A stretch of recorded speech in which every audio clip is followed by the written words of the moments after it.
بسم اللہ الرحمن الرحیم۔ السلام علیکم ناظرین۔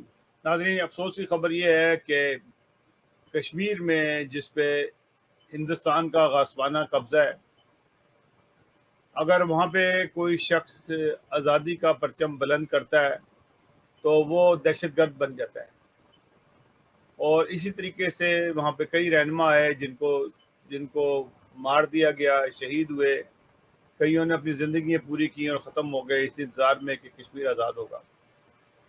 ایک اور لیڈر ہے یاسین ملک، جس نے جدوجہد کی، اپنی چھوٹی عمر سے شروع کی، ابھی وہ جوان ہیں، اور ان کے ساتھ بھی یہی ہوا کہ ان کو کافی عرصے سے گرفتار کیا ہوا ہے۔ بیمار ہیں، ان کو شدید تکلیفیں ہیں اور کئی قسم کی بیماری لاحق ہو گئی ہیں اور مدتوں سے وہ جیل کے اندر ہیں۔ ان کی بیوی جو ان سی ہیں وہ پاکستان میں رہتی ہیں اور ان کی شادی بھی یہی ہوئی تھی، ان کی ایک چھوٹی سی بچی ہے۔ آج ہندوستان کی دہشت گردی کی عدالت نے ان کو جو ایک محفوظ فیصلہ کیا ہوا تھا وہ سنا دیا۔ فیصلے کے مطابق ان کو 2 بار عمر قید اور 10 لاکھ روپے جرمانہ کیا۔ یہ جرم ان کا یہ تھا، نہ تو انہوں نے کسی کو قتل کیا، نہ کوئی بم بلاسٹ کیا، صرف اور صرف کشمیریوں کے لیے آواز اٹھاتے رہے۔ اور ان کی آواز ابھی کشمیر وہ جو ان سی ہے وہ جیل سے بھی اٹھتی رہے گی ان کی آواز۔ ہم اس بات کا احتجاج کرتے ہیں کہ یہ ظلم جو ہے بھارت کو بند کرنا چاہیے، ان کو آزادی دینی چاہیے، ان کے جائز مطالبات کو ماننا چاہیے۔ یہ کوئی طریقہ کار نہیں کہ کوئی جو بھی آدمی اپنی آزادی کی بات کرتا ہے، کشمیر پہ انڈیا کا کوئی حق نہیں بنتا کسی صورت میں بھی۔ انڈیا نے وہاں پہ غاصبانہ قبضہ کیا ہوا ہے اور لاکھوں کشمیریوں کو وہ شہید کر چکا ہے۔ اس کے باوجود جو ان کی حکومت کو یہ شرم نہیں آتی کہ اتنا ظلم وہاں پہ ایک اکثریت جو ان سے وہ چاہتی ہے کہ آزادی، ان ہندوستان سے آزادی چاہتی ہے اور پاکستان کے ساتھ الحاق چاہتی ہے، اس کے باوجود بھی جو ان سے ہے ان کے ظلم کا بازار گرم ہے۔ نئے نئے قراردادیں کشمیر کے لیے وہ اپنے حق میں کرتے ہیں، وہاں پہ غیر کشمیریوں کو وہاں آباد کیا جا رہا ہے تاکہ کشمیریوں کی جو اکثریت ہے اس کو ختم کر دیا جائے۔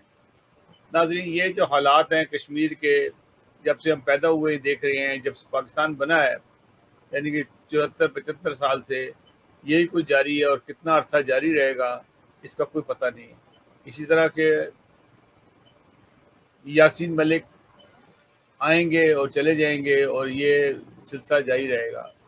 اب تو پاکستان میں بھی اس کشمیر کے صرف ایک نعرے کے طور پہ استعمال کیا جاتا ہے۔ دنیا میں ہم یکجہتی کا کشمیریوں سے مناتے ہیں، لیکن ان کے لیے کرتے کچھ نہیں ہے۔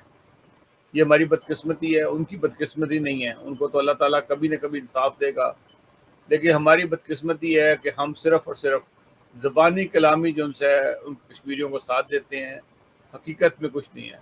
حقیقت میں کشمیریوں کا 2 دفعہ کوشش کی گئی کشمیر کو لینے کی۔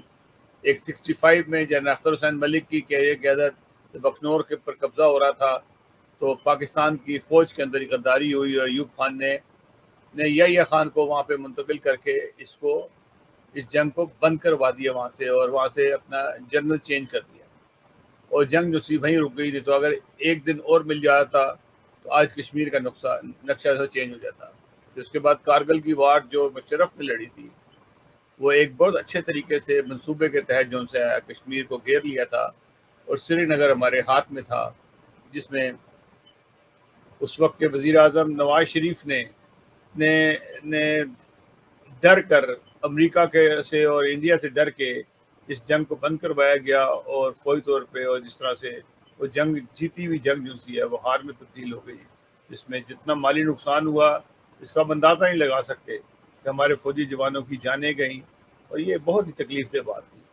بات یہ ہوتی ہے کہ جو بھی ہم نے کبھی بھی کشمیر نعرے ہم ضرور لگاتے رہے، لیکن ہم نے سنجیدہ کوشش صرف 2 دفعہ ہوئی، اور وہ بھی فوج نے کی تھی، سویلین نے کوئی نہیں کی۔ عمران خان کشمیر کا مطالبہ کرتا رہا اور کشمیر سے انڈیا سے کئی جگہ پہ مذاکرات نہیں کیے، لیکن موجودہ حکومت نے دوبارہ سے کشمیر کو بھول کے انڈیا کے ساتھ تعلقات دوبارہ سے استوار کر لیے ہیں، اور جو زبانی کلامی جو سے احتجاج ہے وہ تو کرتی رہیں گے، ہر حکومت کرتی رہی ہے، صرف لوگوں کو دھوکہ دینے کے لیے۔ ناظرین یہ صورتحال ہے، بڑا افسوس کی بات ہے، ہم احتجاج کرتے ہیں کہ ان کو فوری طور پر ان کو رہا کیا جائے، اور یہ ظلم ہے، ان کے پر کوئی کسی قسم کا کیس نہیں ہے، نہ انہوں نے دہشت گردی کی، نہ کسی کا قتل کیا، صرف اپنی قوم کی آواز ہے وہ، اور اپنی قوم کے لیے آواز اٹھاتے ہیں اور اٹھاتے رہیں گے۔ ناظرین اگلے پروگرام تک کے لیے اجازت دیجیے گا، اللہ حافظ۔